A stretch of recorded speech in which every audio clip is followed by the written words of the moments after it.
Alright guys, Grand Training Systems, welcome back. I've got Alina, the killer, once again with me, and a really cool version of the downward dog to stretch the posterior line. So your calf, your hamstrings, your lower back, your upper butt, all the way basically everything until your brain. So stay tuned and yeah, we make the modified downward dog. Alright, so Alina has been prepped, so go ahead and Alina, get into the downward dog position that we know about.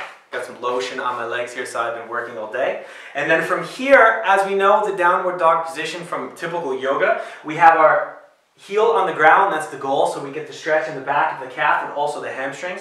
And then we've also got the shoulders in a position where she's not feeling like she's doing a handstand, but this is basically a locked position where it's a bit weightless for her shoulders, so she's able to stretch that back line.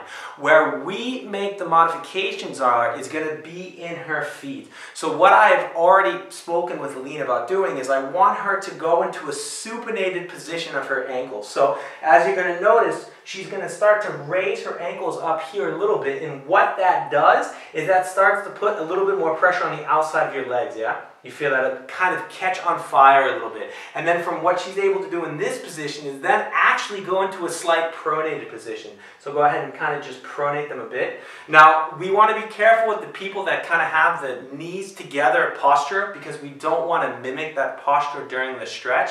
However, when we're in the neutral position, so go ahead and put your ankles normal, the supinated position, so she brings them out, and then also the pronator, the inverted position. These are all focusing on different areas of the muscle, and depending on what sport you play, what tightness you have, where your injuries were, you're going to notice very different spots. For people that have sprained their ankle, they're going to notice that when they have that supinated position, they're going to feel some of that scar tissue on the lateral side because often the perineals, the muscles on the outside, are overstretched and injured during that ankle sprain, but it's kind of gone unnoticed. So from that position, go ahead and now show them how you work on the one leg. So why don't you go ahead and do your, I think, left leg for the, or maybe do your right leg for the camera, yeah? So stretch your right leg, actually, so switch. So, yeah, and then switch, cool. And so what she's gonna do here is straighten that out. Remember, you can kind of keep this one bent if you want, and then straighten this one, straight, straight, straight, straight, straight. And then from here, she's able to go into the supinated position again, also into the pronated if she wants, keeping that knee as straight as she can. And I think you can feel the different areas of that stretch when you're in there, yeah?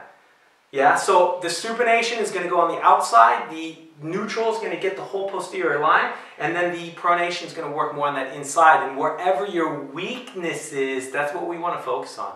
So, Alina, go ahead and relax there. I think your hands are a bit tired. If you notice you're doing it for a while, which you might have seen with her hands, she was changing her hands from a fist position to a flat position to an up position. That's okay, because often the downward dog can get a bit tiring when we're going into three different sections. Again, the supination, the pronation, and the neutral position. It makes that exercise much longer. Alright, so as always, Alina, thank you for the help. Guys, social media, we are all over the place. So if you like these videos and you want them directly to your inbox, sign up at gtsgermany.com. Check out Facebook, Instagram, we are everywhere. And also the new podcast. I mentioned it last time, but it's called The G-Spot by David Grant. And we go over everything life supporting to politics and sports to what I believe people are doing wrong and right. So really just everything that will improve performance and also give you cool knowledge. So until next time, guys, peace.